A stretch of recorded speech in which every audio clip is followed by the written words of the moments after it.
Good morning in New York and Eastern North America. Good morning, Middle and United States, Western parts.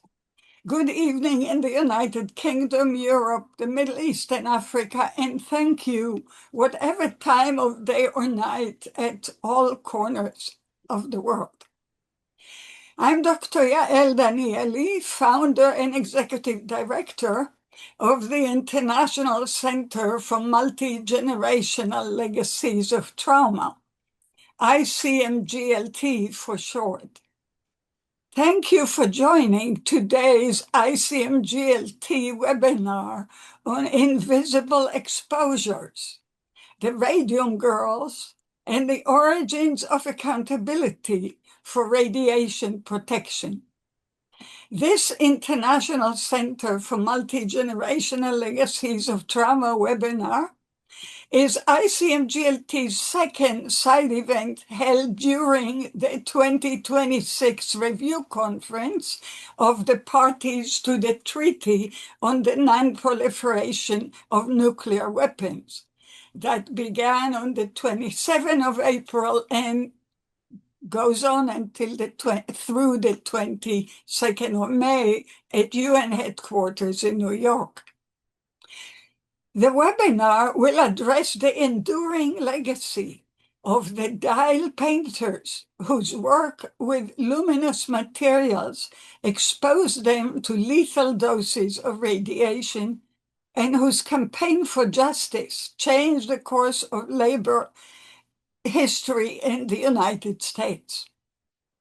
In 1928, a lawsuit by 5 women against their former employer, the United States Radium Corporation, revealed the complete lack of safety standards in the industry and set a new benchmark for radiation safety in the workplace.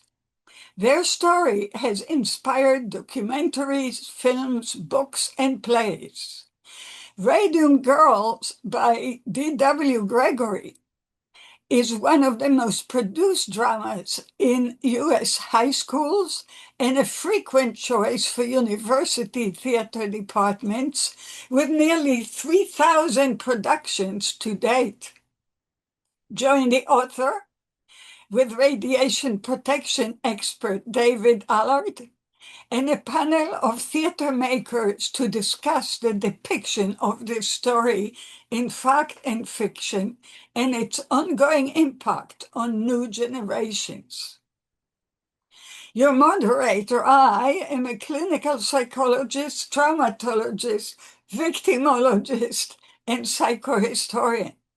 Having developed the first program to help Nazi Holocaust survivors and their children in the 1970s, I have devoted much of my career to studying, treating, writing about, and preventing lifelong and multi-generational impact of massive trauma worldwide, to ensuring victims' rights, the rights of future generations, and to reparative justice.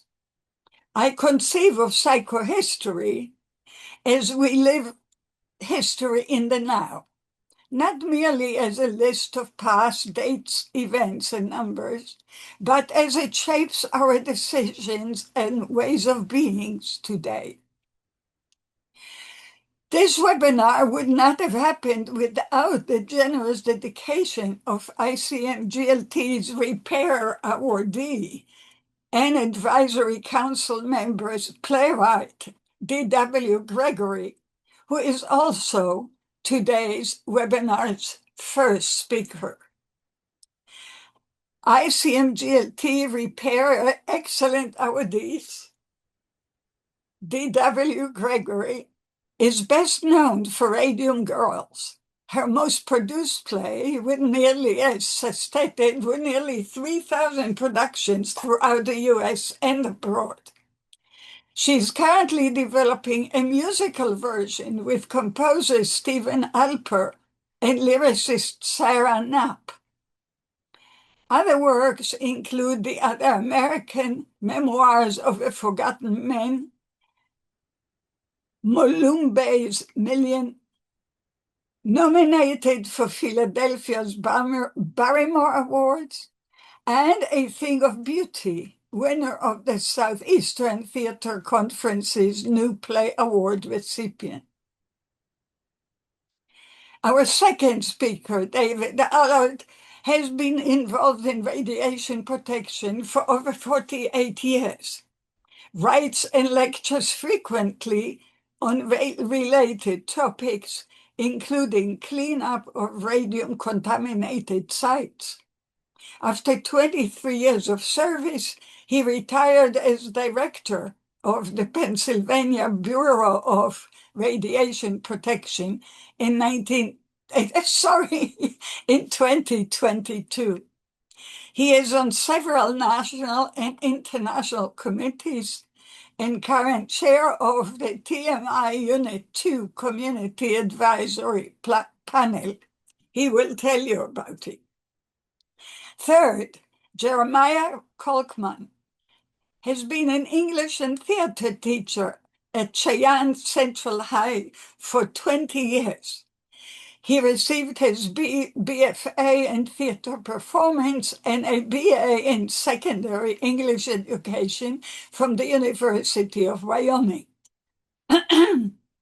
He has produced and directed 33 shows at the high school, including by D.W. Gregory's Radium Girls, which was performed at ITF in 2025. Fourth is Audrey Mayfield. Audrey received her BA in Theater and Media Arts Education in 2001 from Brigham Young University, Provo. She has directed several plays at the junior high, high school, and community theater levels. She co-directed a production of Radium Girls at Cheyenne Central High School that went on to be performed at the International Thespian Festival. Our fifth speaker, we have many today, is Malachi Jasperson, a high school senior with 8 years of experience in theater, 4 of which were state and international competitions. He has been selected as a Rotary Youth Exchange student to the Czech Republic for the 2026-2027 academic year. And I hope when he returns that he also works with us.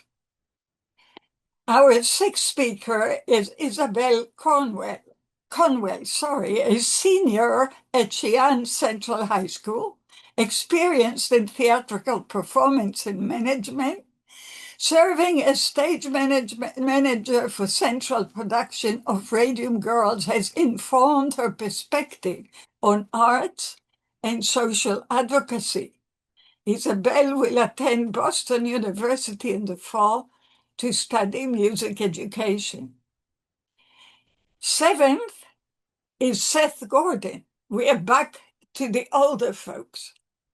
Seth is a professor of directing and theater management at the University of Oklahoma, Helmerich School of Drama, where he is creating an MFA in directing. Prior to moving into academia, he was a national leader in new play development and a highly regarded director throughout the United States. His book, Crossroads in the American Theater, New Leaders in a New Age, was published by Smith & Krause in 2025. He considers himself a lucky man, my kind of person. Last but not least is Willow Norton Zolan, an Oregon-based theater director, producer, and arts advocate focused on new work development and society-engaged art. Co-founder of the Bee on Fox Hollow, a nonprofit arts organization on a mission to repair the world through art making.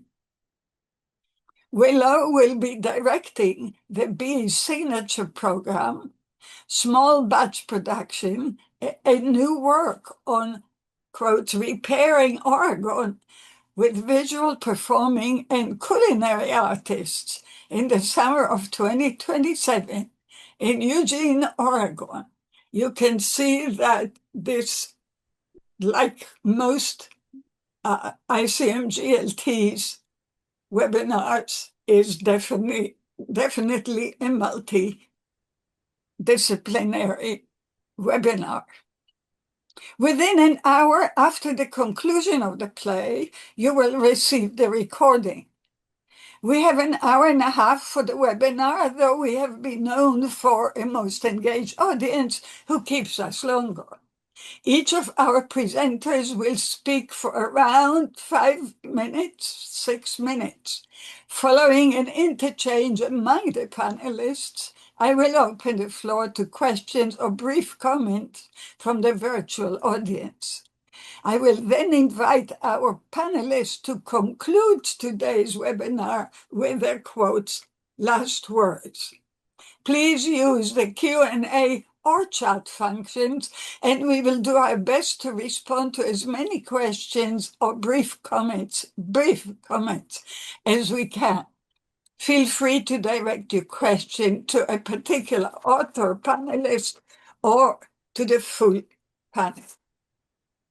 I now have the deep honor, with love, of welcoming ICMGLT's awardee, D.W. Gregory. Dear D.W., the screen is yours. Thank you, Gail. Whoops. I'm going to have some technical difficulties here, I'm afraid. Let me see. Oh, okay. All right, I can't share my screen. So I'm just going to talk to you. No. Robbie, can you help? Yeah, I don't have DW's presentation. Well, I didn't send it. I'm sorry. It's all right. I'll just talk. So, yes, thank you, Yale. Radium Girls, the play, is inspired by a true story, as she said. It's a work of historical fiction that follows two characters, Grace Fryer, one of the women involved in the lawsuit, and Arthur Reeder, who was the president of U.S. Radium Corporation. The basic facts of the story are that Grace went to work at the factory in 1918, the same year that Reeder joined the company as plant manager. During World War I, luminous dials were used for military applications. After the war, luminous watches and clocks were a popular consumer item, with more than 4 million glow-in-the-dark watches sold by the end of the decade. Grace left the company after 2 years, but Arthur Reeder stayed on to take over the business and become the CEO. His greatest achievement was to shift the company's focus from dial painting to medical applications of radium. Meanwhile, over the next few years, Grace developed a necrosis of the jaw and serious fractures of the spine. Eventually, she traced her troubles to her time at the plant. But pinning down radium as the culprit wasn't as obvious as it seems. Not then. At that time, radium was thought to be good for your health. It was packaged and sold in numerous consumer products. People drank radium-infused water as a health tonic, and it was used in early versions of nuclear medicine to shrink cancerous tumors. But the biggest obstacle for the dial painters at the time was the law itself, which provided a 2-year statute of limitations for personal injury cases, while the pernicious effects of radium took many years to appear. I was inspired to write the play because of the impact the story had on me personally, how horrifying it was, and how confounding.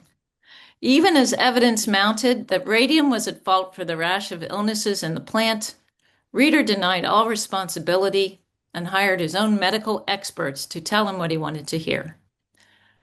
This is a story that has played out over and over again.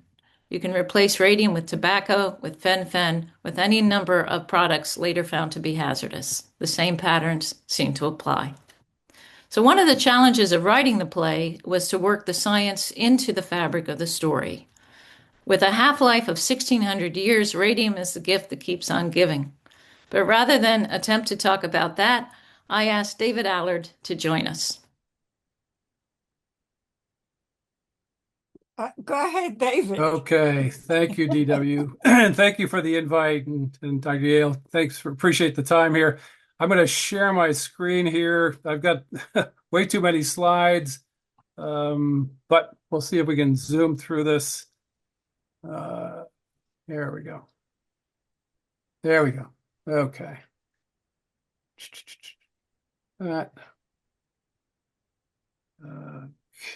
Okay. Just here we go. Okay. This is a presentation I cut down from probably an hour and a half course. My theme here is Radium Miracle or Menace, and any photos, that sort of thing, are for educational purposes, and these are my opinions. Do want to do a dedication to a good friend and colleague, Dick Toohey, who passed away. Dick was actually involved with the Argonne National Laboratory radium dial work back in the 70s and 80s. Discovery of radioactivity, X-rays, radioactivity, polonium, radium by Madame Curie. Very quick application in medicine. The radium dial painters, uranium workers. And very, very, very sort of late in the game, I think, after 25 years, they convened an international meeting in Stockholm. Sievert and Laurie Taylor were there, and they began to work on new standards for radiation protection. Radium, as we know, is a chemical element very similar to calcium, and it goes to the bones. Above lead, everything is radioactive. Radium is produced through the decay of uranium-238. As DW said, it's got a half-life of 1,600 years and produces radon and many short-lived products. Many alpha particles, beta particles, and gamma rays come off of radium and its decay products, and this is the problem.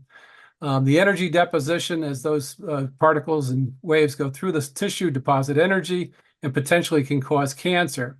We know from the atomic Hiroshima and Nagasaki survivors that there's potential for cancer. We're uncertain down here, but we do know at very high levels we can get skin effects and other cataracts and other threshold type responses. Our units that we use, we weigh here in the States pounds. In the States, we still use the conventional units, the Curie, Rankine, Rem. Internationally, it's the Becquerel and Sievert. Sources of radiation, natural sources and man-made sources, medical sources are about 50-50. We average about 620 millirem per year from various sources of radiation.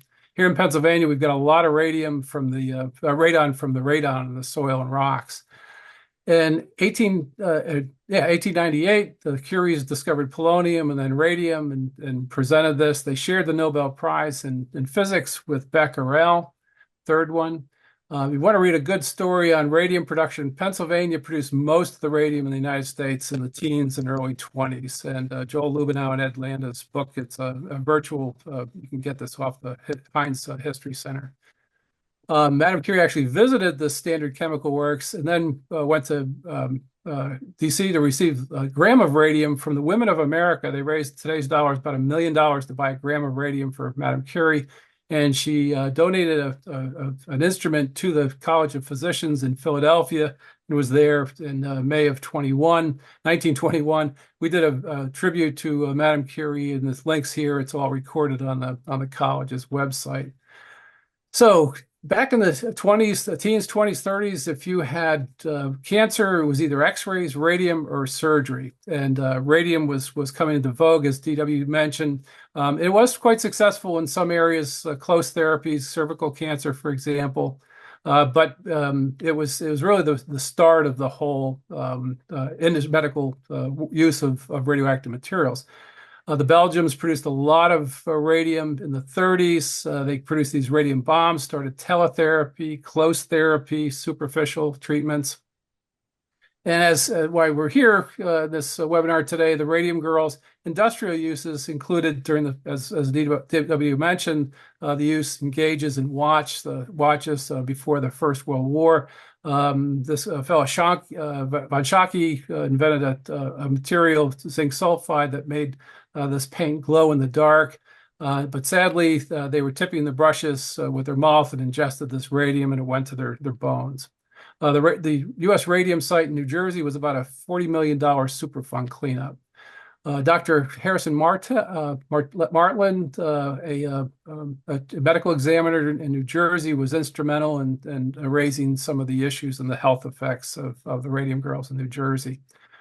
There was another big cohort in Illinois, Ottawa, Illinois, another lawsuit in the late 30s, which they actually won. The New Jersey lawsuit was actually a settlement. I haven't been there, but there's a museum and memorial to these Radium Girls out in Ottawa. And that actually spurred my former employer program here in Pennsylvania. They late 30s started looking at radium dial painters with a crude Geiger counter. And in the DEP records, the Bureau of Radiation Protection Records, there's a number of cards with women's names mostly from Sellersville and the Bendix facility outside of Philadelphia. I actually interviewed one of these ladies that worked in the Bendix facility several years ago. Very interesting. U.S. Radium moved out of New Jersey in the late 40s, bought a toy factory in Bloomsburg, Pennsylvania. They brought a lot of debris from the radium plant in New Jersey. This was a $30 million cleanup of all the buildings down. We actually found the records for the Radium Girls in the main building, and those were all scanned, and they're now in the Library of Congress if anybody's interested in all those documents. Big cleanup. Still have some soils to work on out there. And actually, this is a photograph from the 50s. The U.S. Radium, which became Safety Light, still worked with radium and tritium into the 50s, 60s, and mostly tritium in the 70s, 80s, and 90s. So measurements of radium through the 30s, Robley Evans up in MIT devised methods for measuring radium in the body through a crude Geiger counter method and from radon breath analysis. The work in MIT was actually the basis for the intake standards for plutonium and uranium during the Second World War.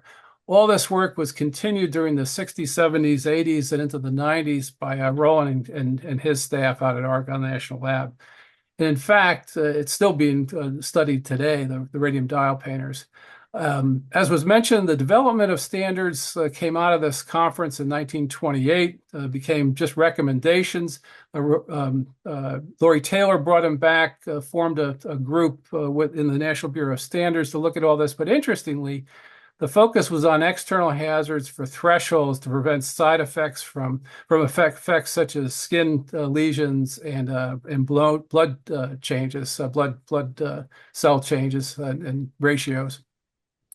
And really, I found it interesting when I reread these the other night that the intake limits weren't really there in these early recommendations. Want a good review of the radiation standards? Cindy Jones from the Nuclear Regulatory Commission. Her paper is online and available, and a very good history on radiation standards in the U.S., which is still ongoing. There's still a story in the works here. As we know, Claudia Clark had a fabulous book in 1997 on industrial health reform with the New Jersey cohort. Kate Moore had a very good book on the focus on the impact on these women's lives out in Ottawa, Illinois.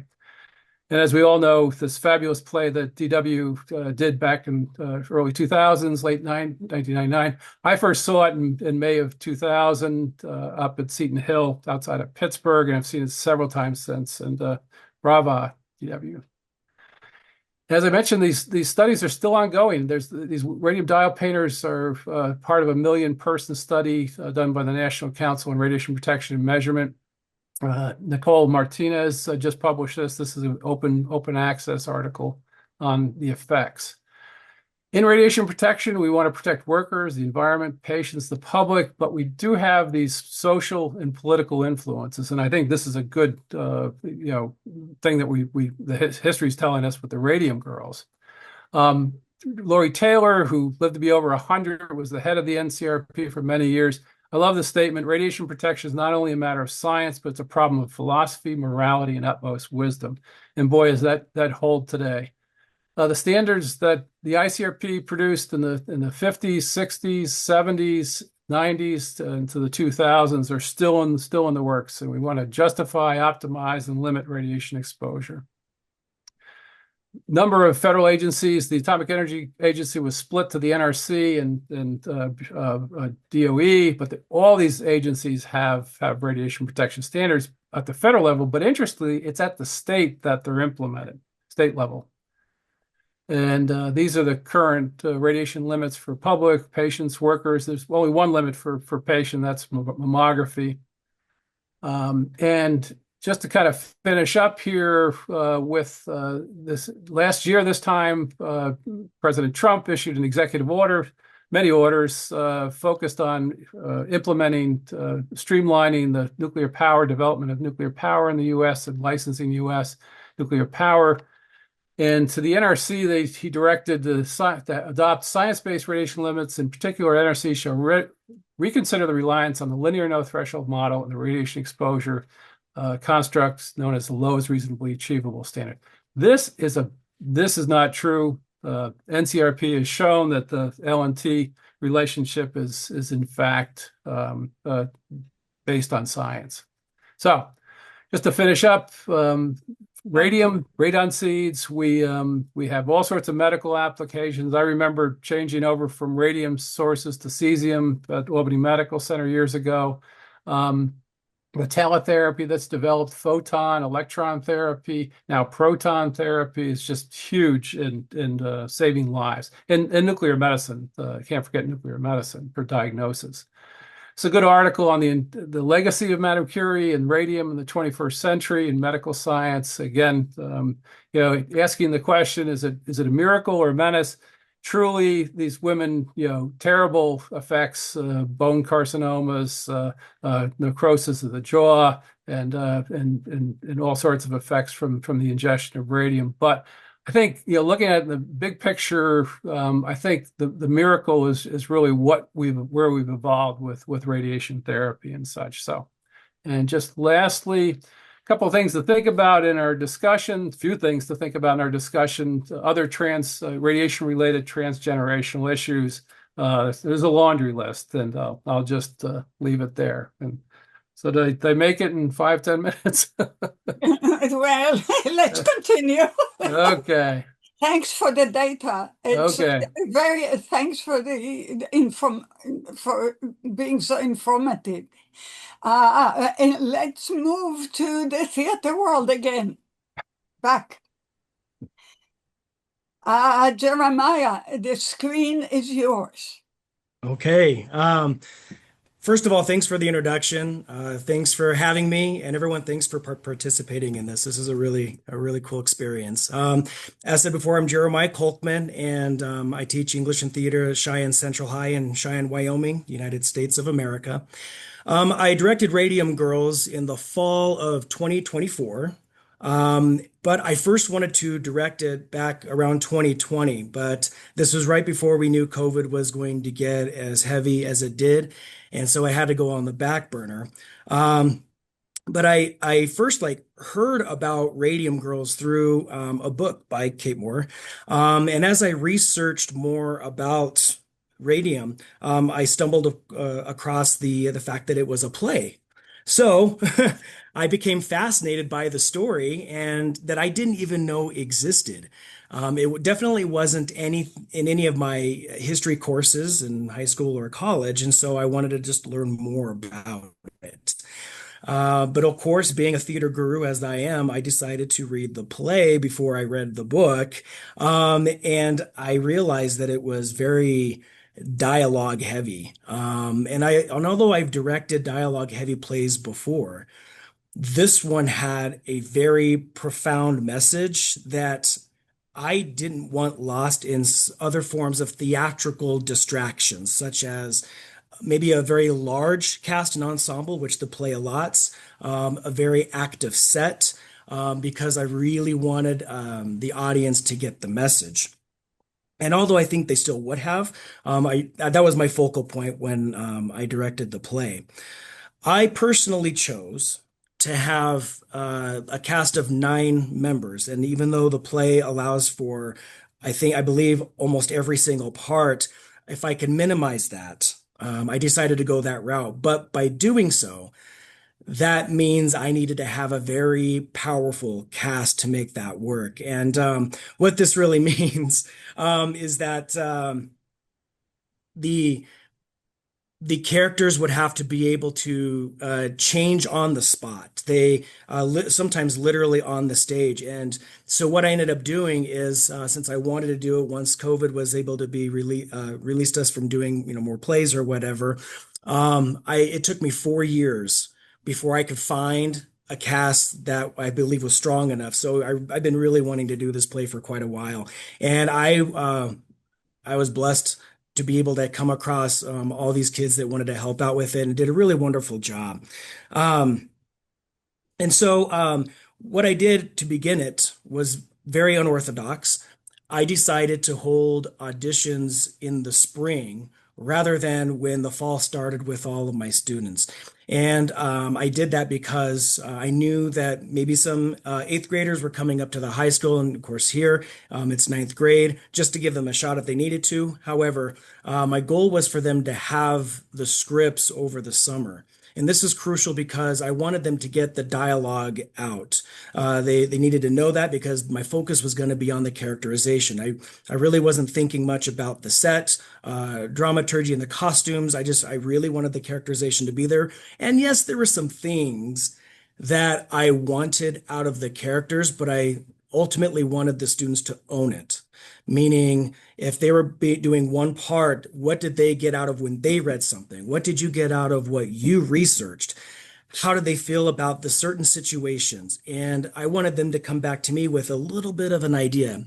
Granted, we did meet over the summertime to double check on some things, and I had some guidance, but I wanted them again to own it. So once we came back, my set was very minimal. And so I wasn't worried about blocking it. I wanted to have major discussions about what they chose as a character, because that would definitely alter how they interact on the stage, especially if they had to change characters on the spot. Their one character would react to one on the stage.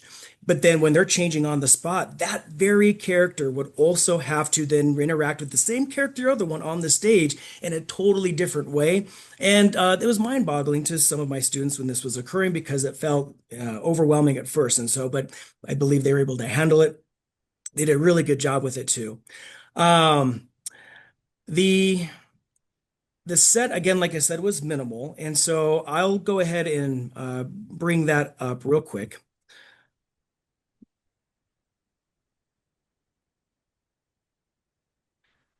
Okay, so this first one is, of course, aesthetically pleasing. My auditorium has halogen lamps. We don't have the LEDs. It's a very old auditorium and hasn't been updated all too much. But I was able to use some strip lights. For those who don't know, they are the lights that usually set on the back of the stage here that are multicolored, typically green, red, and blue. And of course, radium and that green vibe, I really wanted that to have happen. And so this was just a really cool shot on one of the scenes because of the silhouettes that were created before a scene actually began. Here's a better view of what you can see on the stage here. I decided to go with a very industrial look, and what you're seeing here is exactly what's on the stage. The only thing that was brought up were props, a handful of metal chairs, and then for aesthetic purposes, some clocks that you see hung from the rafters. You'll notice that I kept a brick and some corrugated steel with some levels for the platforms, of course. And all of this that you're seeing right now became the scene for every single part of the play, because the dialogue was so good that the audience will know where they are based on simple props and dialogue, going, okay, they're in the factory now. Oh, okay, they're in the doctor's office. Okay, they're in, Grace's bedroom or something like that. And it caught on, really well. And I decided to go with the clocks because it indicated a passing of time on various levels, such as time running out to live, time running out for the plant, and the passing of time just through the play. And since the scenes were understood because of the dialogue, I believe it worked really well. A lot of striking views that you can see that'll indicate different parts of the play. And the ones that have heavy transitional or very quick transitional scenes was done by lighting. And I believe that worked rather well. And so, oops, get that out.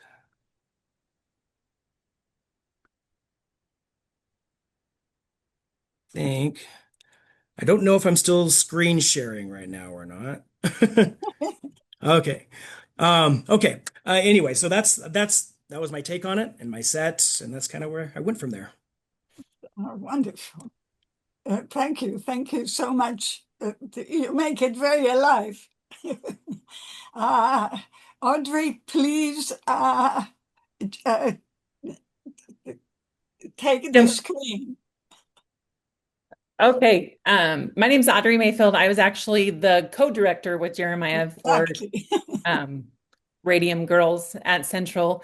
And when he first gave me the script to read, I read it and I asked him, gave a suggestion that if we were going to work this hard and have the kids that we knew we were going to have, if we could entertain the thought of taking it to our state thespian festival as our competition piece, because it was so important story, and the kids had worked so hard, especially having the script over the summer and learning the lines.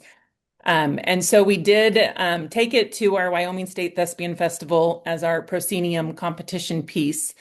And when the students performed it there, the overall effect on the audience, it was tremendous how many times they would come and talk to us afterwards of how well our kids did, and with the different characterizations in training.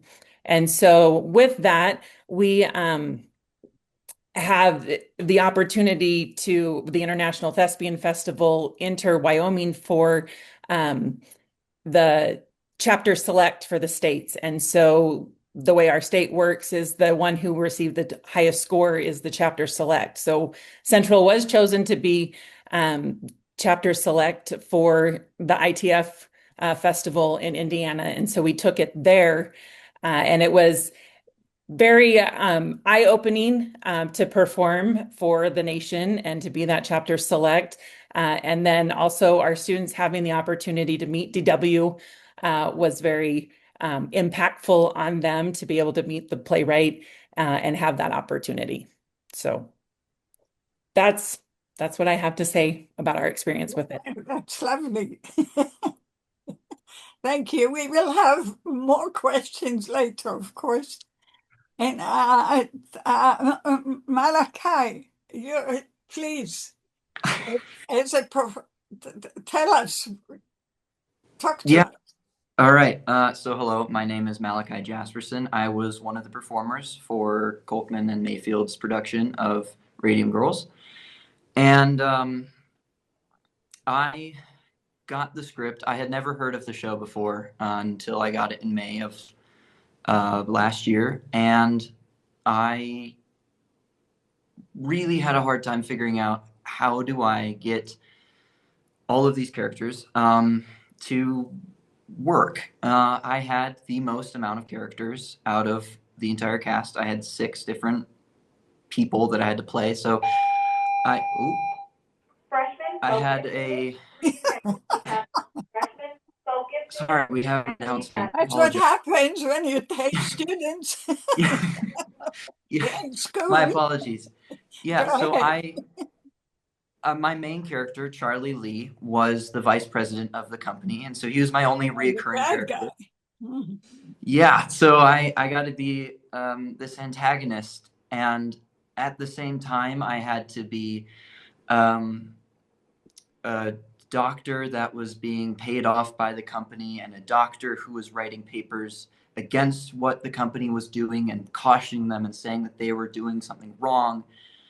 And then in the end, I was also the judge who said, yeah, what's happening is wrong, and this can't continue in the way it is. So I really had to cover all of my bases, and DW, I love the play. I love what you did with it. However, I do have a love-hate relationship with the fact that this was designed for so few people. I had 3 quick changes in the span of 3 minutes. At least that's what it felt like. It was probably more like 5, but it was hectic, and it was fun. It was a good challenge, I would say. But I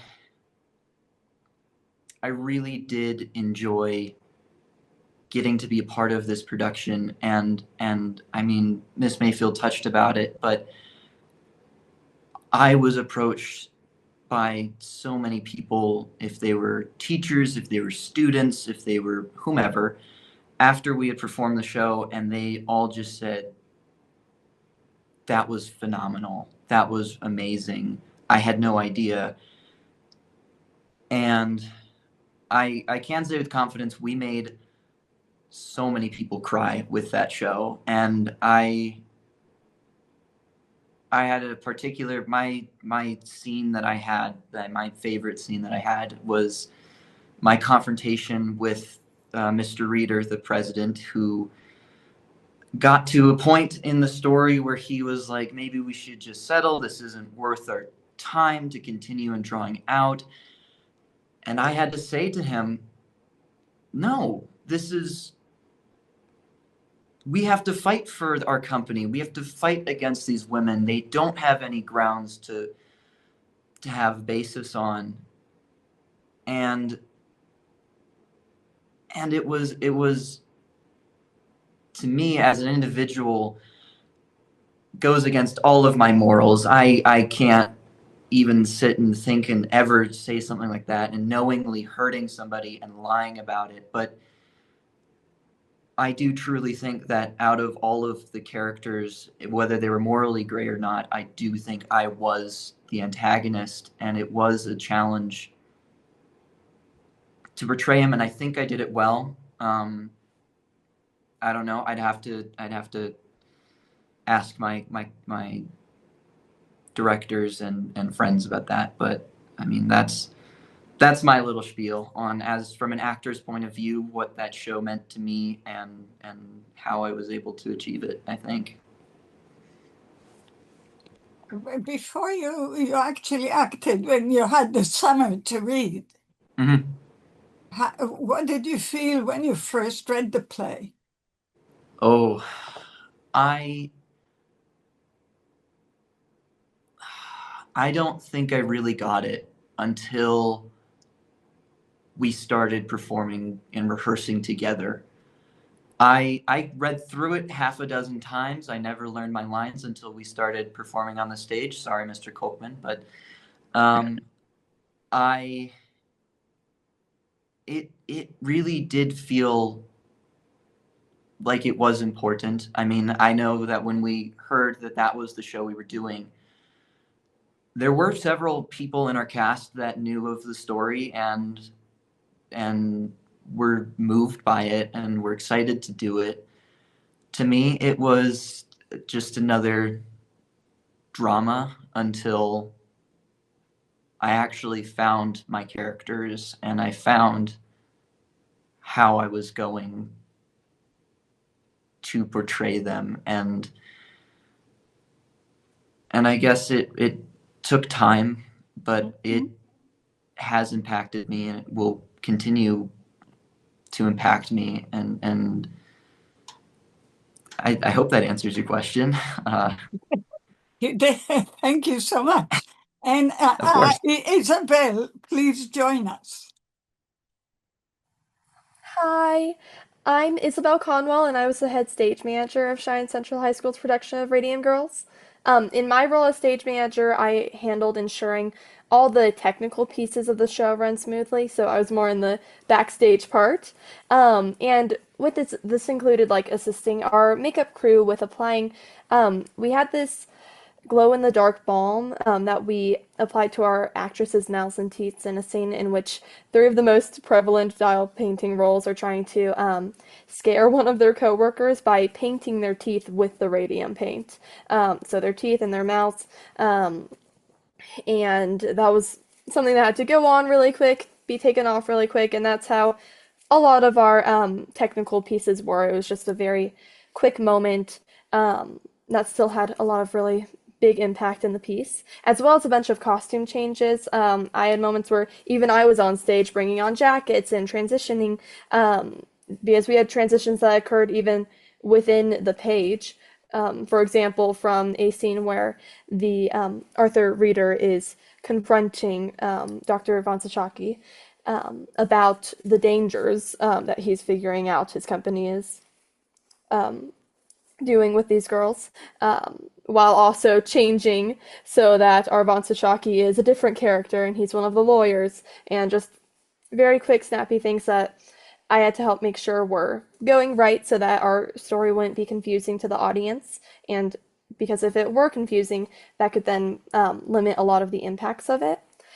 But I also found and organized props to tell a story, such as the dials that they were painting and jaw pieces that were created by one of our actresses' dad, who is a local dentist, helped ensure the actors felt safe and comfortable in their environment, with their script, and in their characterization, which was very, very important to our directors.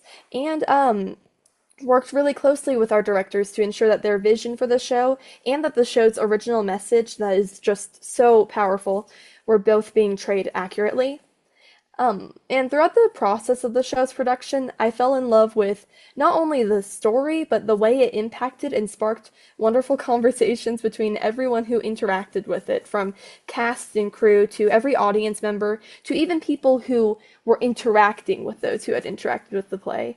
And now I'm really active with our school's band, and my favorite story to tell whenever I really want to explain the real ripple effects that this production had within our community is the time when I was packing up the trailer with my band teacher, and he starts telling me how much he loved our Radium Girls production. Except he also said that he researched the story more when he went home and found all of the real pictures of these girls with their jaws just falling apart. And fell down the rabbit hole that this story can bring you down, kind of as Mr. Kolkman told us earlier, literally to the point where he was having nightmares about it. And he then told his wife, who didn't have the opportunity to see the show, about the story as he researched. And what I found as I continued to talk to him and others about their takeaways was that they were fascinated by it to the point of further research and discussion with those around me, around them, and it was really cool. And it was something that was talked about throughout our community.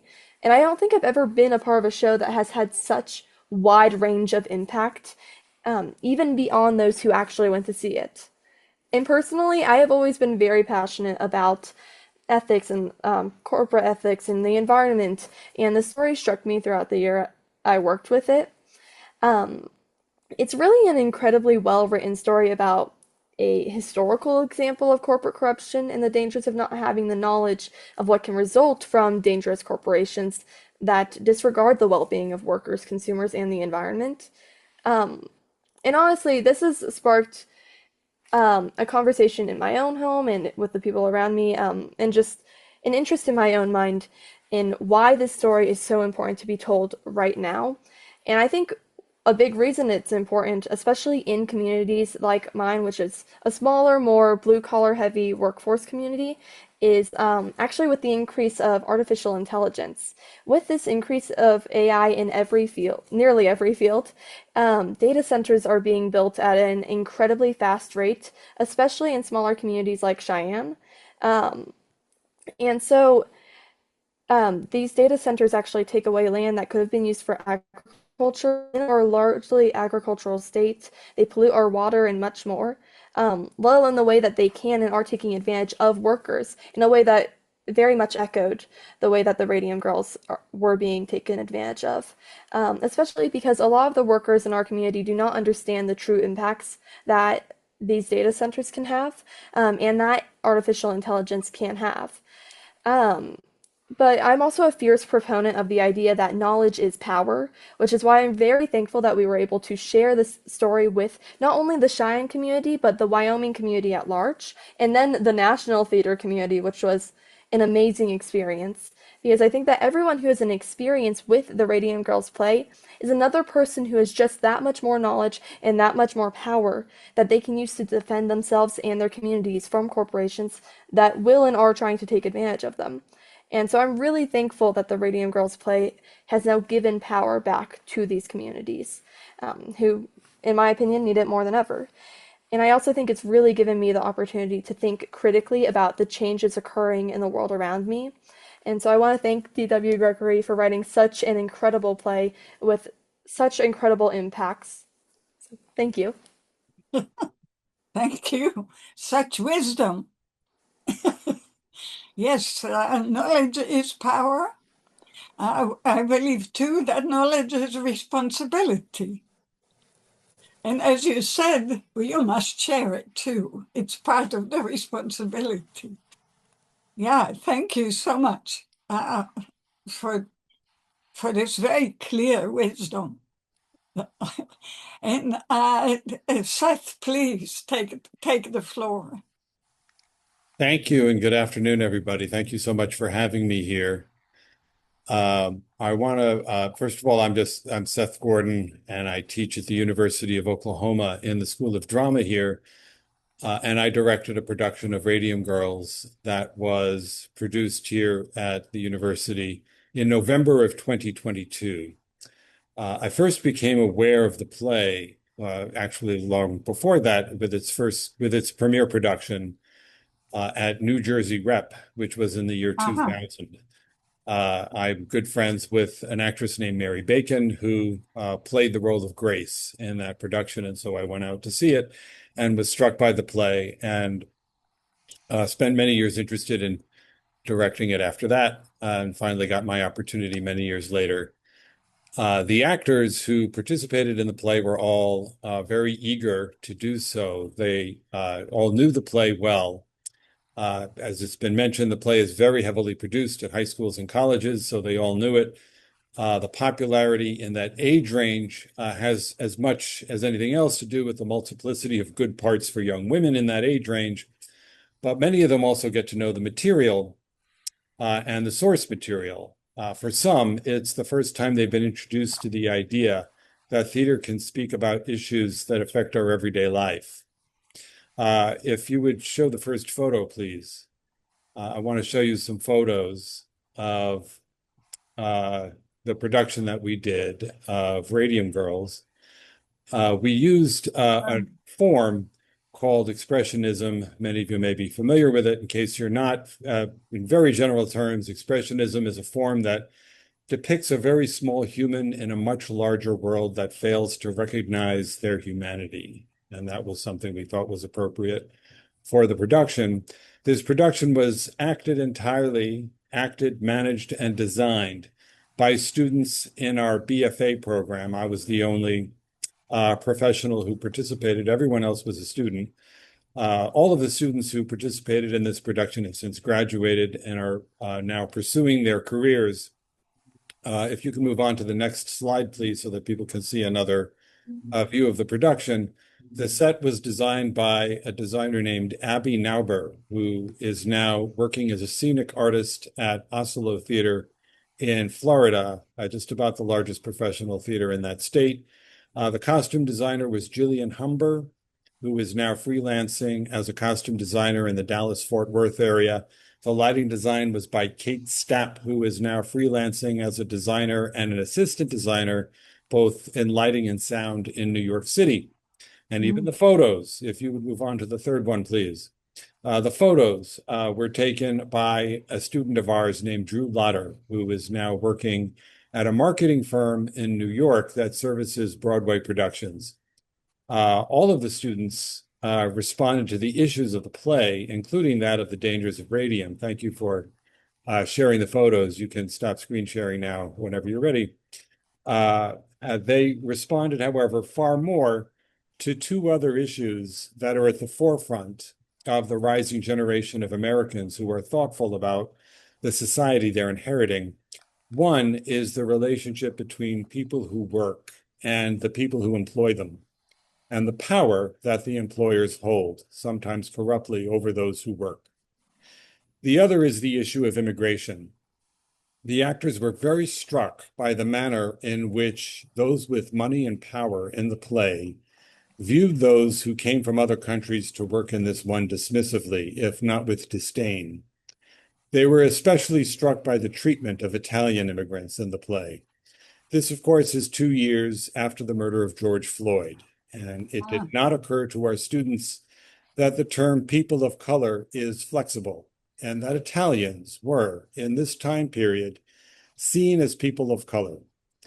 So like this, like with any play that we consider a classic, Radium Girls is about many things, and just which are highlighted in any given production depends in part on the time and the place of the play's presentation. It was an honor and a privilege to work on this play. I speak for both for myself and everyone at the university who was a part of it, and thank you for this time. Thank you. I made effort for Pabby for this is terrible. I didn't introduce Dusty. So, Willow, you promised to correct my mistake. Please do. Yeah, no problem. Well, I'm Willow Norton-Zolan, and I'm a theater director and producer based in Eugene, Oregon. And I had the honor of directing the University of Oregon's production of Radium Girls that just closed about a week ago. I'm really... Yeah, it's okay. And I wanted to take a moment first to have Dusty Stratton, our Grace, introduce herself and the process and anything that Dusty wants to share about the experience and her work. Go, Dusty. Hi, I'm Dusty. I'm a sophomore at the University of Oregon studying theater arts. I have about 10 years of experience in acting, directing, as well as in design areas. One thing that really struck with me about the process with Radium Girls, with playing Grace, was being able to look at it through a disabled lens. I personally suffer from a condition called POTS, postural orthostatic tachycardia syndrome, which developed after an infection from COVID, which basically is like rapid increases of the heart, fatigue, as well as some fainting. And so being able to kind of look at Grace's story and being able to kind of relate to her on that aspect of your body kind of giving out on you due to outside, like nothing that you could have done nor controlled. So we spent a lot of time throughout the process getting the physicality and really wanting to cue the audience in on the moments where, letting them see these moments where when you are so sick and so weak, having to choose where your energy is spent, having to choose, when you're going to push beyond your limits and when your fighting spirit can actually overcome your body's weakness. And even when you try, it doesn't, still doesn't particularly succeed. One notable moment was during the big fight with her and Tommy. We, throughout the process, realized that it was so intense and the emotions were so high that it didn't make sense for someone who was so sick to just be able to continue and walk away. And so we had to adjust some blocking and add in a moment for her to have this physical weakness, this physical almost breakdown and kind of getting lightheaded and showing the audience that this isn't just an emotional toll on her, but it's also physical, and it's so hand in hand when you're fighting not only against the Radium Company yourself, as well as fighting the dynamics with people around you, as well as fighting your own body. I think that's all I have to say. Thank you. Thank you very much. Very well Thank you, said. Dusty.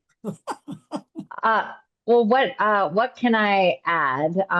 I want to say yes and to all of the work that Seth and Jeremiah shared and Audrey shared about the process. This was not a show about moving furniture or flashy moments. It really was a show about the story and how the theatrical elements could add to that storytelling. I'm going to share a couple of images. The first being a very simple design of our space. I think you guys should be seeing it in, yes. So we did in a black box theater where I could, yeah, where I could design where the audience is. And I wanted this story to be thrust into the space. So we have this big stage space for the actors to move and be. So let me stop share that one and I can get onto another one. Let's see here. Then the other one I wanted to share, I hope that this will come through. I might have to hop off and hop on. My computer is having a moment. One moment. Sorry, go to a question. I'll come right back and I can share.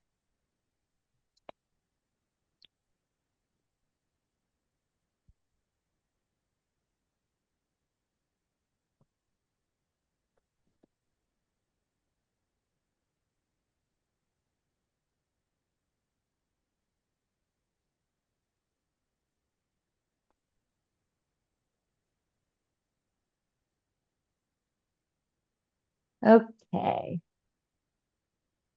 Can you hear me and see me, y'all? Yes? Okay. Yes. Okay, great. Sorry about that. I hope that this will work. Yes, it does. I don't know. Okay, great. So here we have Dusty as our Grace, and then we have Miss Wiley. This is one of our courtroom scenes. A lot of the scenes of the piece, here, let me go up, are very simple, again, with limited furniture. It's about the story, not about the spectacle. So we created magic through all of these moments. And it really was about the performer's work. We used viewpoints and moment work to really have the movement come from the performers. Our approach to Radium Girls, I'm just going to read this for our particular production, embraces the complexity and raw truth of the history, not as a distant cautionary tale, but as a living question. We invite you to reflect on the cost of progress and the responsibility we bear to one another. This was our note to the audience. We said, and it is our hope that the audiences leave not only with a deeper understanding of the past, but with a renewed commitment to decency, accountability, and a culture that values people over profit. The biggest part of unpacking why this story now was to leave the audience with a sense of hope. So I asked our cast, can we learn from the future? Can we make a better world? And our team said, yes, we can. So how do we want to then incorporate our message through the jungle gym of this play? And that was part of our approach. Thanks.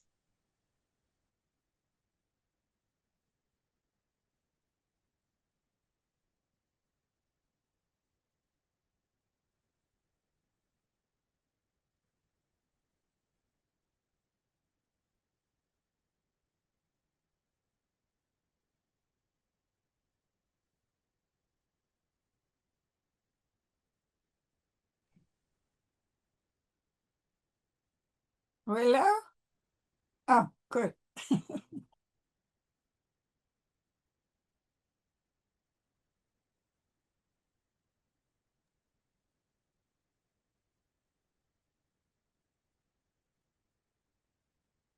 So that's Well, our presentations. Do we move on now to the next phase, Yale? well, was that the end? I think Here she's she is. finished. Yeah. Oh, I'm good. I'm good. My computer's just having some trouble, so I'll just hide video so I can participate. Whoops. Okay. Well, okay. Would you put in the chat the message to the audience? Of course. Wonderful. I think that should be shared with everyone. Thank you. I wonder, this is the time for the dialogue among us. I wonder if any one of you would like to comment or to comment briefly on something a colleague said or to ask a question. And meanwhile, the audience, please feel free to put the questions in the chat and in the Q&A. Thank you. Anyone? DW, how do you feel listening? I take it that you attended all three productions. Am I right? No, I didn't see any of these productions. In fact, I didn't get to see the presentation at the International Thespian Festival. I was at the festival because I was teaching some workshops, but it had sold out. So I couldn't get a ticket in to see the Cheyenne Central High School production. I heard reports though, and they were all good. How do you feel listening?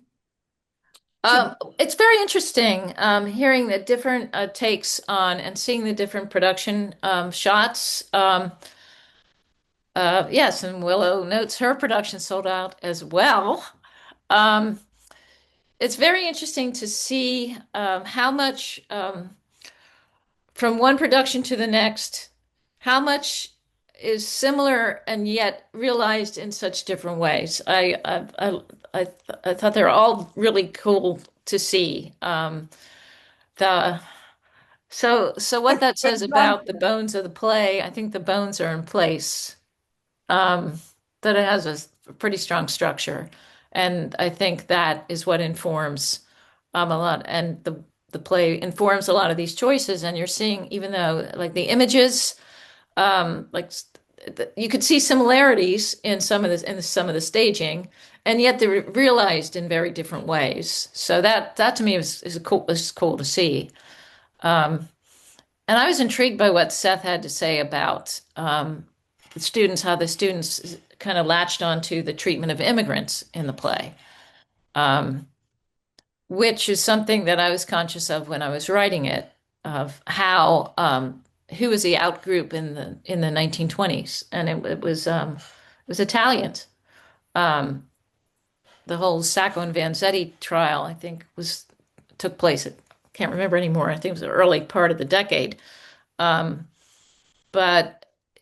from one generation to the next, there seems to be a different group of people that are identified as undesirables. And it's the same conversation. And the kind of prejudices that people have, so they're the same prejudices, but transferred to a different group of out people.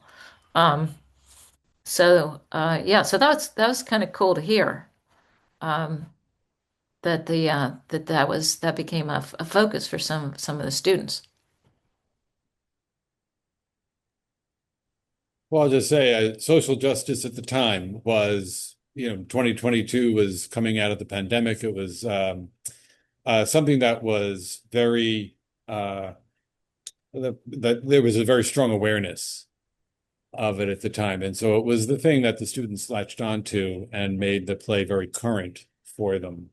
And as I'm saying, every play that's considered a classic play, and this has been produced enough, I think, to fall into that category, is one that its resonance will shift depending on where society is at the moment. So I think that's what happened there. Yeah. So that's, it's the play has, I hate to admit this because I'm admitting my age, but the original production is 25 years ago now. And so it's had, a long life for any play, really. And Most plays that are written and performed, they get performed around and then they sort of fade away. And this one has been a consistent choice, especially in educational theater. And largely because I think I should just tell the audience who maybe just, if you haven't figured it out by now, it's written for 9, actually ideally 10, but 9 can perform it. 10 actors, 5 women, 5 men, to double into 38 different parts, and it's a very sort of a big sprawling Brechtian epic, highly theatrical play where the actors transform to different characters literally on a dime. Like it's a matter of like putting on a hat and boom, you're somebody else. So hats off to Jeremiah for doing this production with 9 students, because that's a tall order for even a professional company. So for a high school to tackle it with 9, I'm amazed by that. I'm just amazed. Most schools don't even attempt that because of the challenges of, and for Kai, who talked about the challenge of trying to create all these different characters and differentiate them vocally, physically. Costumes help a little, but it really is on the actor to show us a different person. And sometimes that different person is there instantly. So it's a challenging script in that respect. And I'm just amazed that your production did that. That's amazing. So We had to practice changing costumes from the first time we were blocking it. We blocked the show in 1 week, the very first week of rehearsals, knowing that it was going to be so tricky. We had a cast of 10. And the actors, even if they didn't have what they were going to wear, we just had the costumes bring in sweatshirts or hats. So they just practiced putting something on and taking it off from the beginning. Otherwise, we would have never made it. I'd like if Izzy, if you can pipe in on this as well, how we had to choreograph where the entrances and exits were going to be, because we had to change that as well when we went to state with this. Could you tell the panel and the participants what it was like for you, Izzy, to have to help with those costume changes? Oh, yeah, that was definitely a challenge. I know we had one. Wyatt is the actor who played our Tom, and also our Raymond Barry, and he had quite a few costume changes. There was a point where it was 5 scenes in a row, and he was a different character every single scene in each of those scenes. And we did have this one part where it was stage left for one thing, and then stage right for another, and then stage left again. And actually, at our state showcase of it, we actually ended up messing up where the jacket was for that because there'd been so much confusion. And so he just went on stage and tried to act a little bit different and changed up a couple things so that it could be very clear who he was. And yeah, that was definitely a challenge. That jacket will stay with me as part of this production for the rest of my life.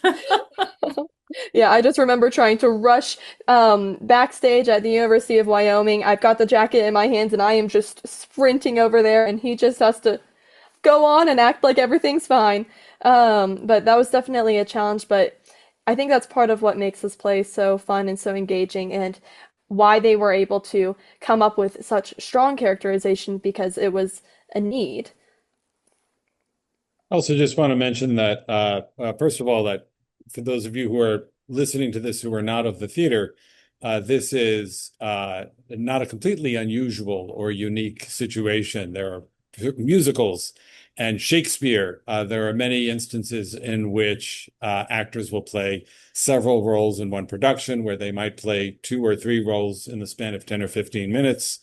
We have a term that will make sense if I say it out loud, that people in the theater consider a part of their language quick change. That is what it sounds like.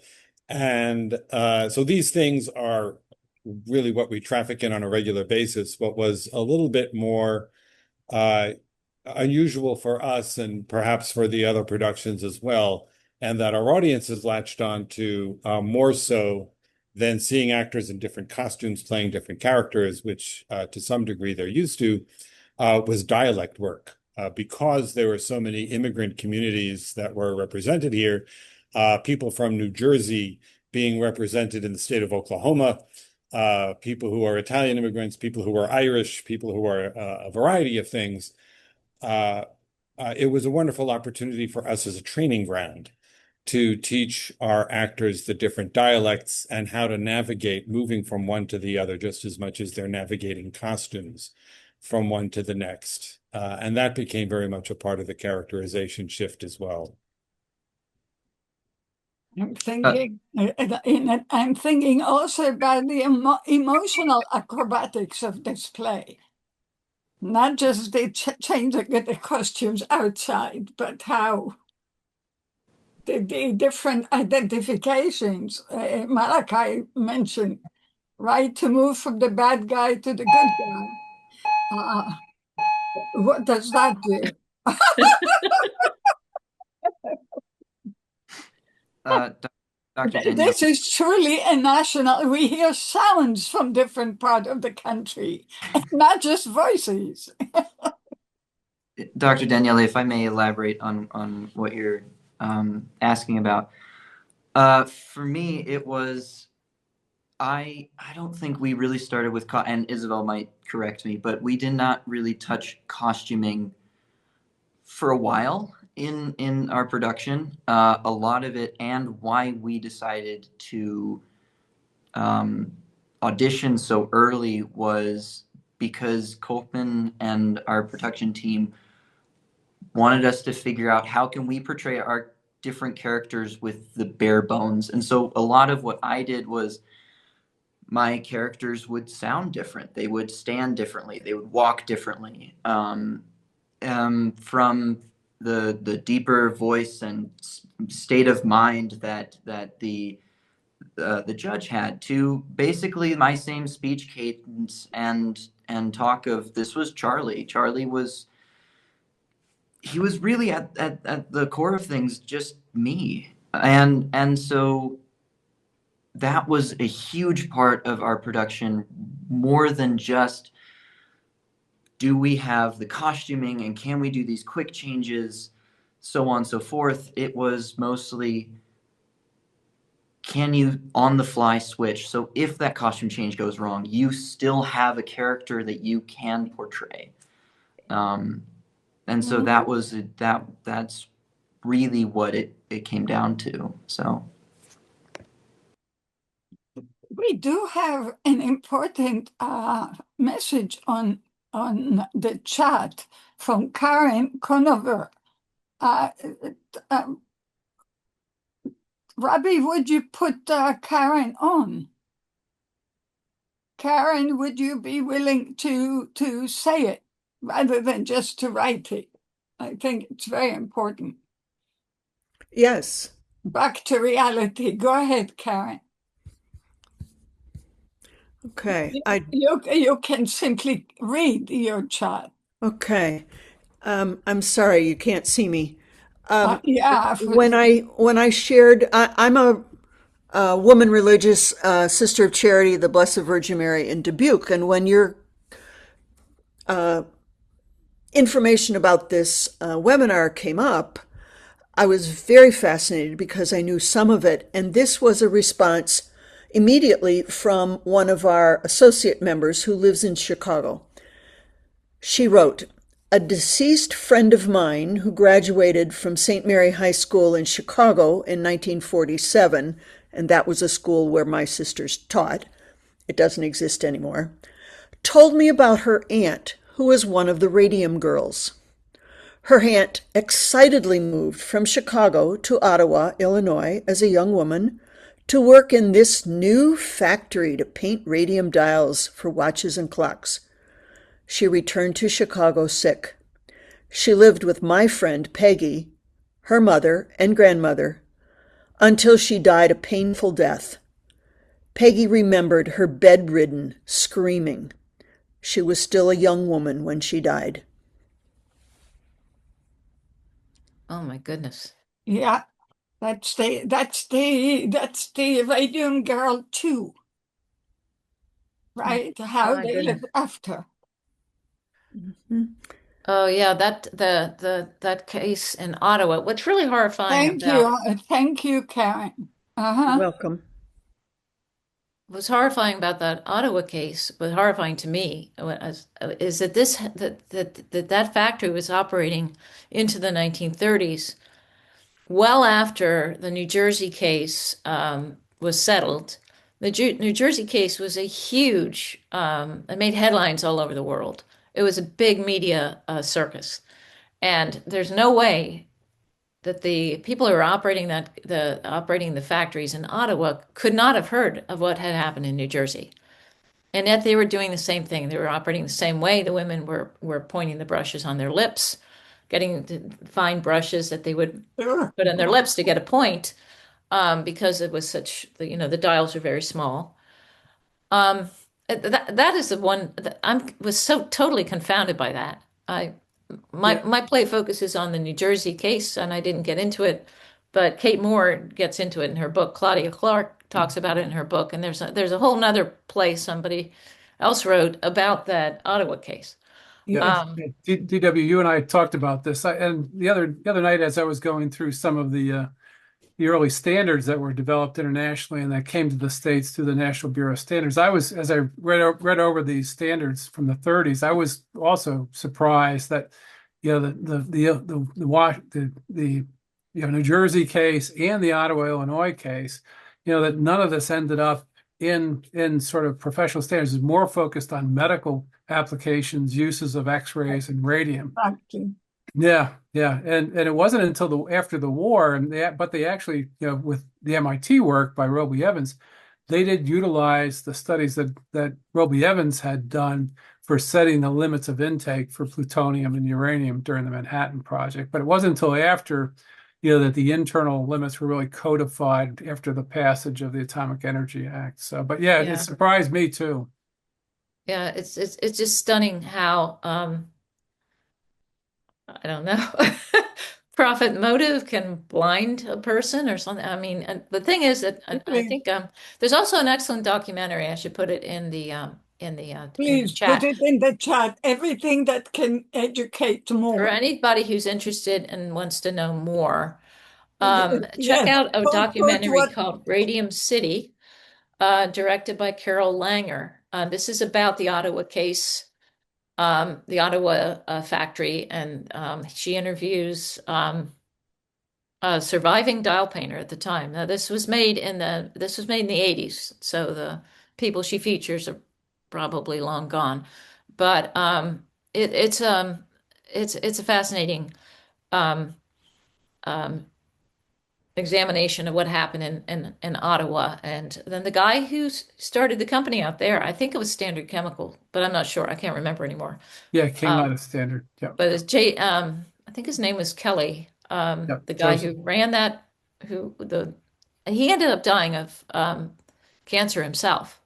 I think Yeah. from exposure to it's not radium. unusual. Let's Robbie, could you give Dr. Holly, show the floor?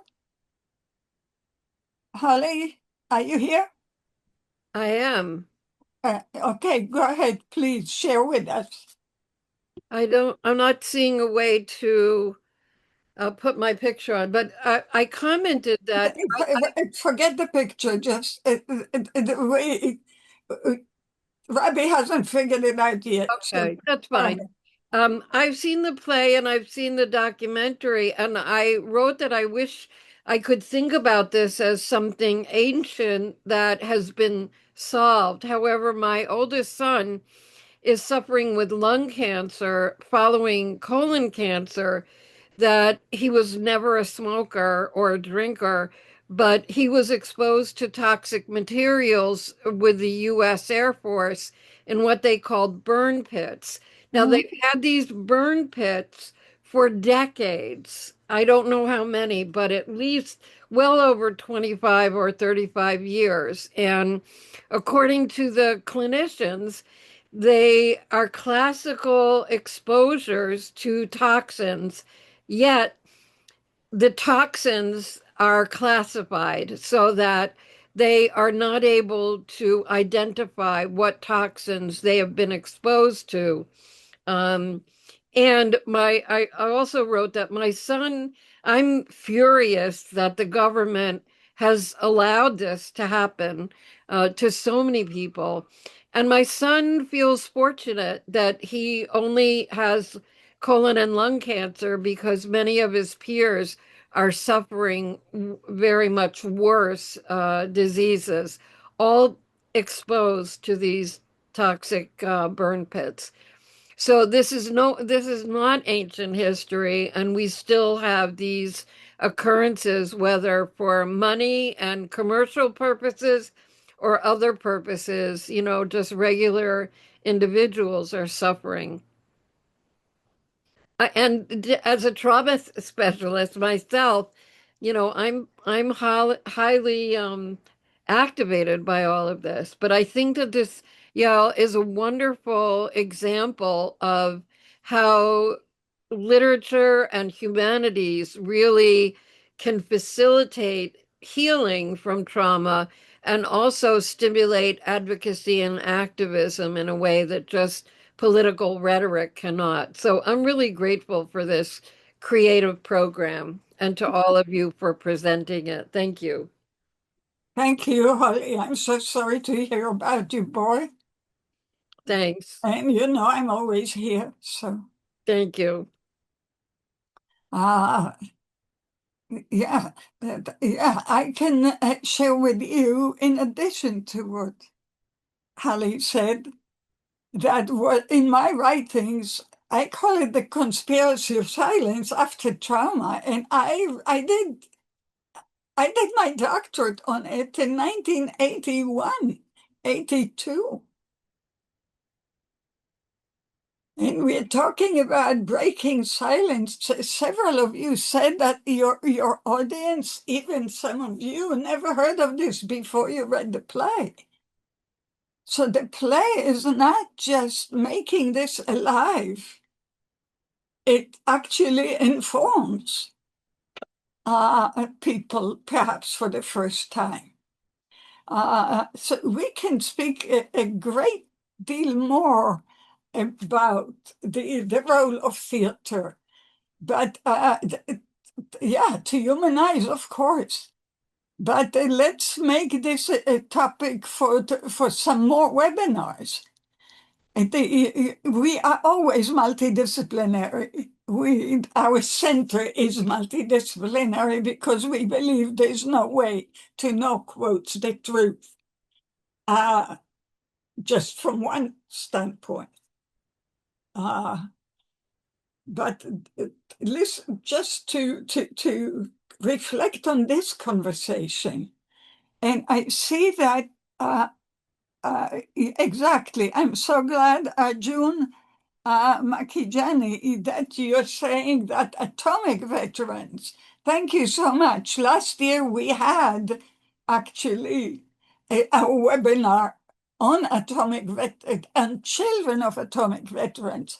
Please go to that webinar. It's extraordinary. But thank you for saying, let me read that.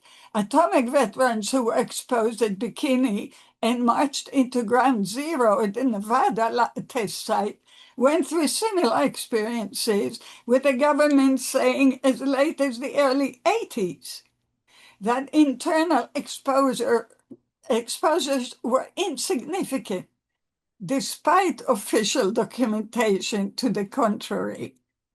And then Sean Lapointe says the devil we know is a 2018 investigative documentary film, by director Todd Hines and written by Mario Correa and Matthew Michael Carnahan. The story dramatized Robert Bilot's case against the chemical manufacturing corporation DuPont after they contaminated the town with unregulated chemicals. Thank you so much for sharing this with us. Do you happen to have the contact, the details for these people? for the author, for the director, so we can in fact suggest that we make that we have a webinar with them. Sean, do you have the contact?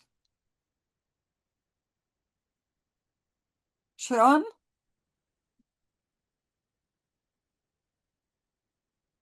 Maybe he's not there anymore. Robbie, is Sean not here anymore? He's there. He says no info. Okay. Yeah. And of course, Hallie gives another example. We can go on this because this is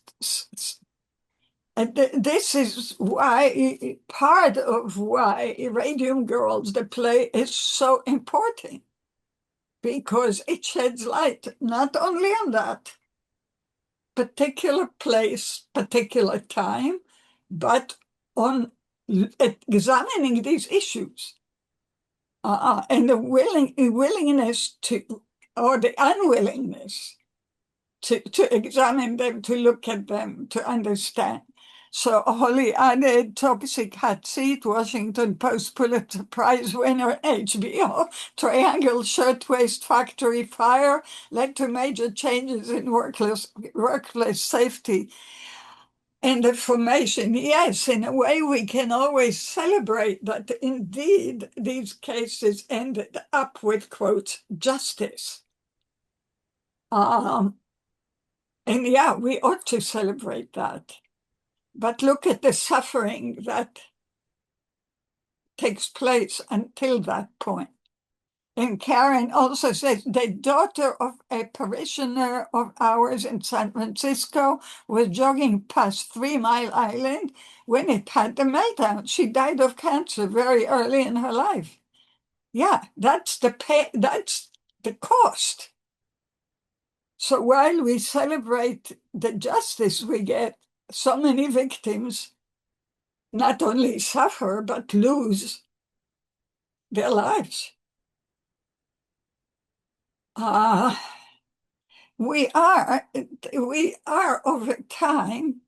Yeah, absolutely. The DW, it is a recurring pattern of denial and covers up. Yeah, and we live through this now when we can't even read books in some schools. So it's almost built into the system now.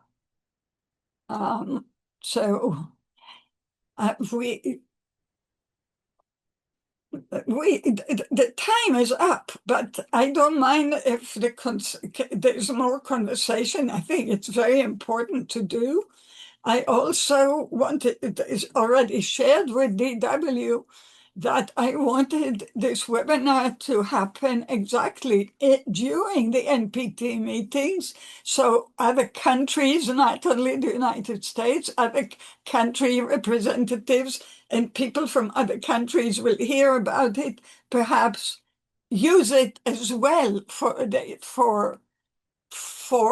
in their own countries to learn from and to produce, since, as we heard from these young people, they've learned a lot from doing it. And they've learned a lot not only from their own participation, but from listening to the feedback and input of others.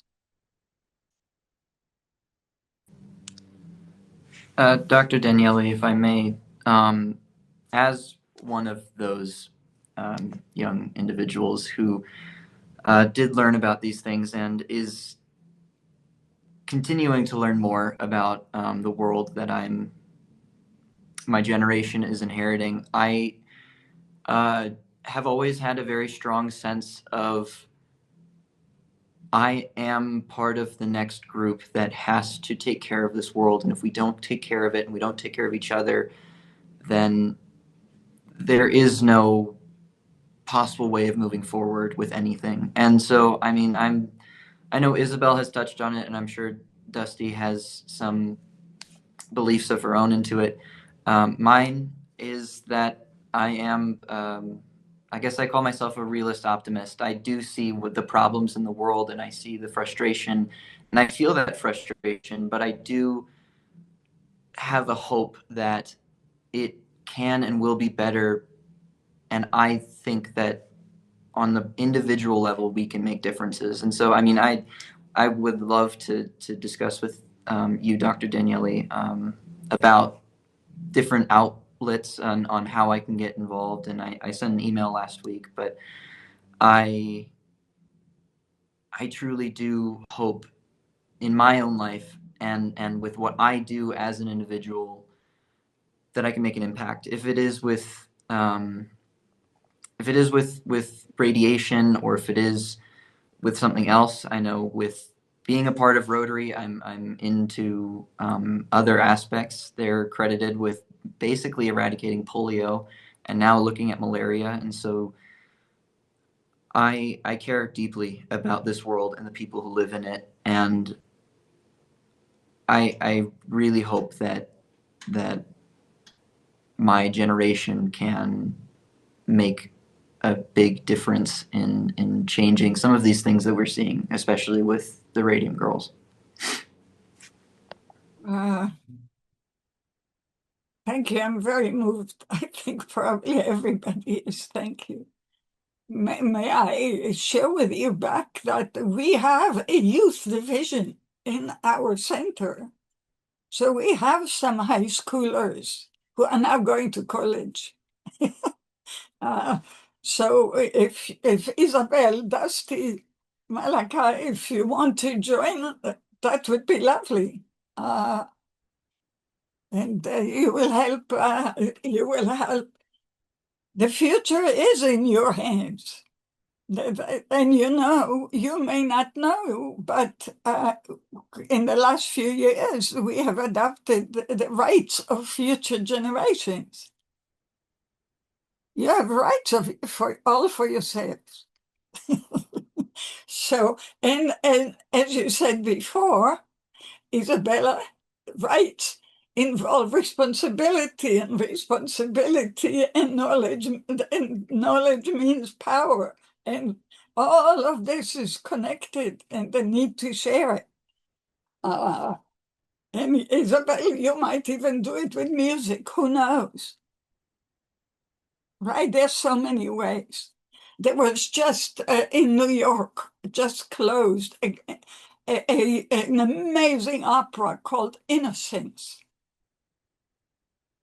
Totally amazing, breathtaking. So you, unfortunately,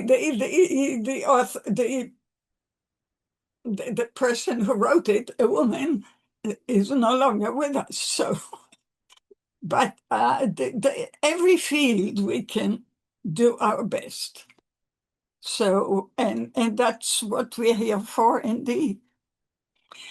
So I think because DW just wrote me that she has to leave soon as well, Audrey had to leave because she had not Audrey, Willow had to leave, Audrey had to leave.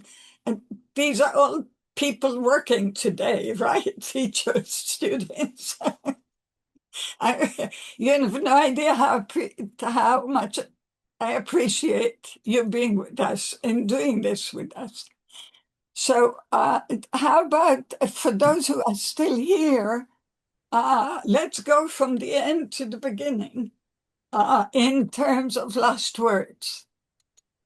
So Willow is not here, but Dusty is. Dusty, would you like to share with us your what we call last words? Yes. I think that this whole experience has been so amazing, not only working on the play, but also getting to sit in and listen and like conversate on these important topics.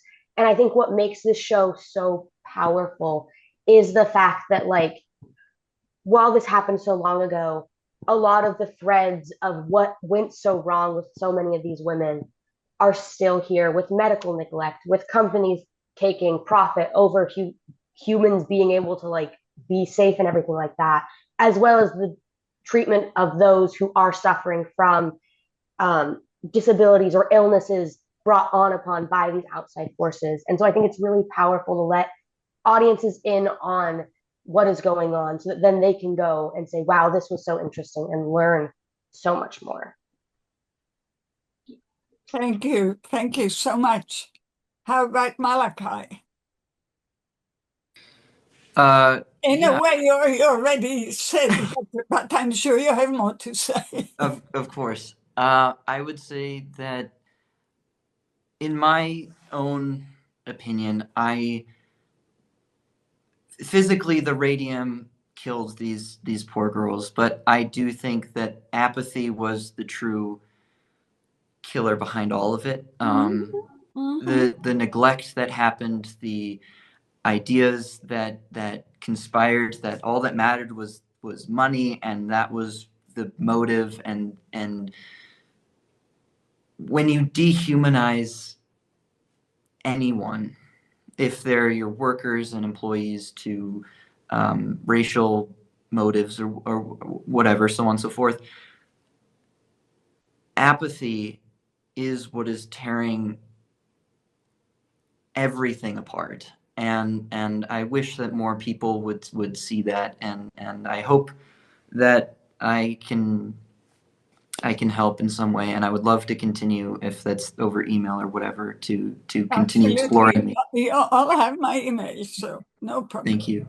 Thank you. Absolutely, and you of course remind us of people like Elie Wiesel, who used to say that the indifference of the onlookers is far less brave and courageous than the cruelty of the executioner. Absolutely. So we move back to the older folks. Seth, would you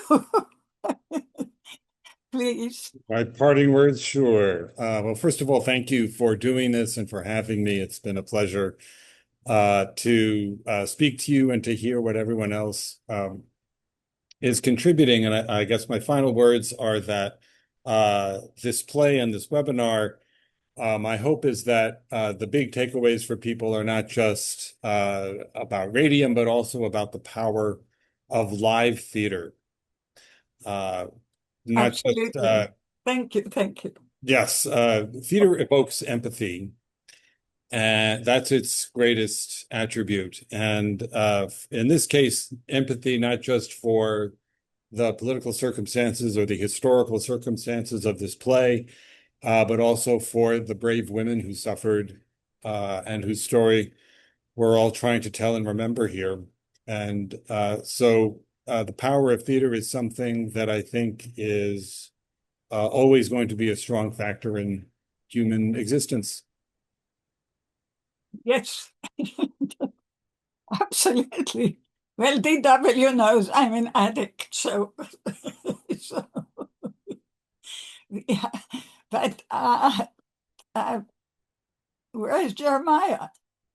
Oh, here he is. Oh, I'm still here.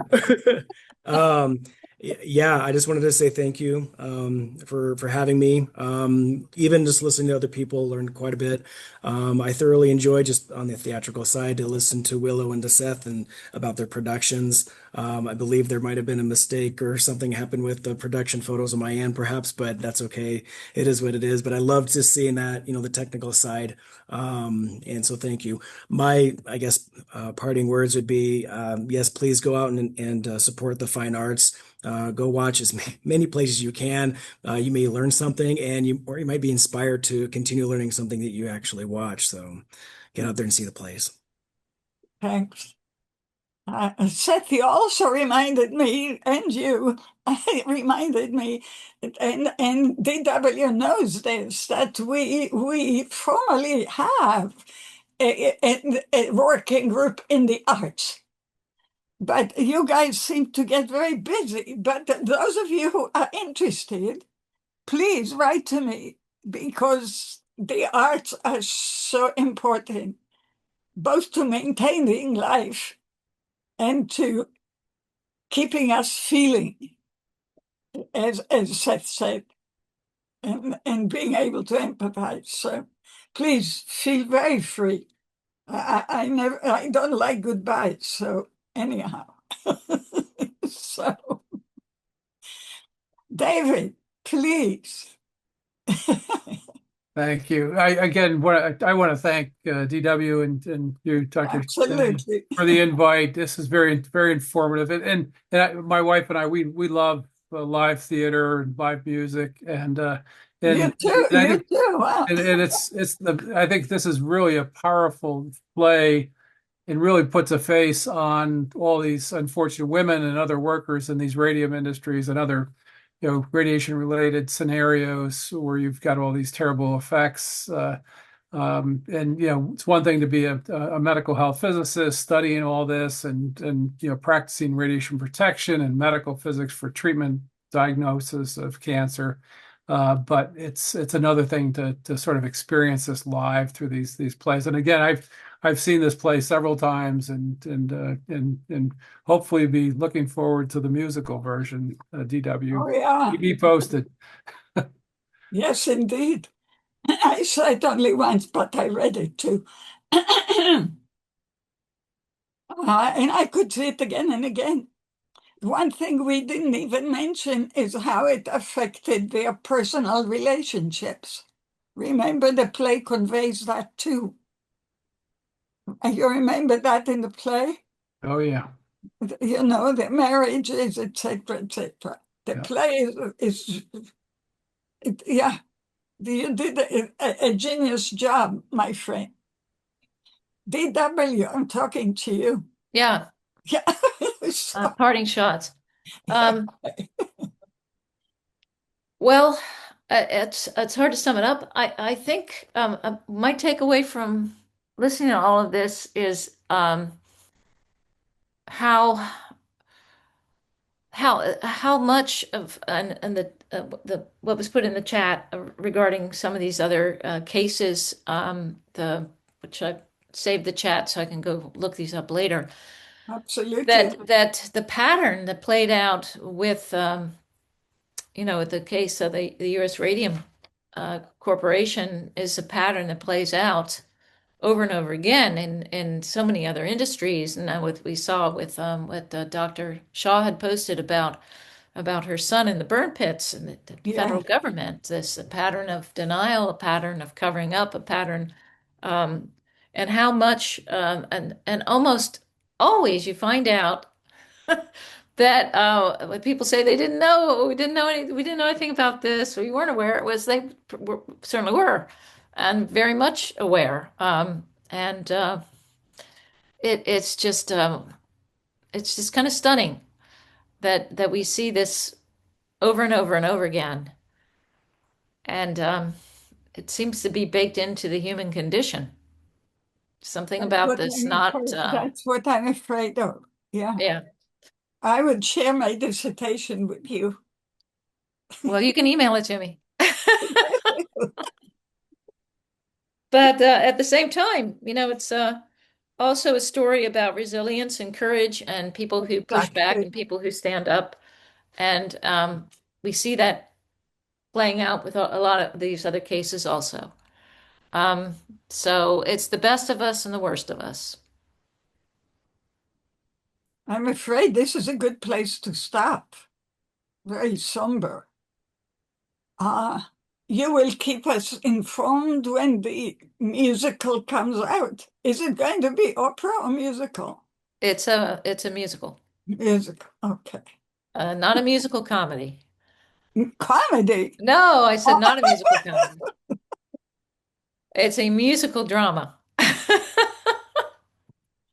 Yes. So yes, I'll definitely let you know. So guys, let's keep in touch. By the way, David, where do you guys live? We're in central Pennsylvania. I live 5 miles from 3 Mile Island. Okay, but you do come to New York. Oh, yeah. Jump on the train. Good. So you keep in touch that way. Yeah. But let's all keep in touch. And thank you so much for an amazing webinar, and being so generous about sharing your world with us, not just the play, but the making of plays. It's not something most of us know about.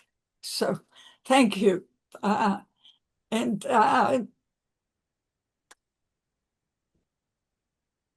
let's keep doing good. Thank you. Thank you. All the best, everybody. Take care. Bye-bye.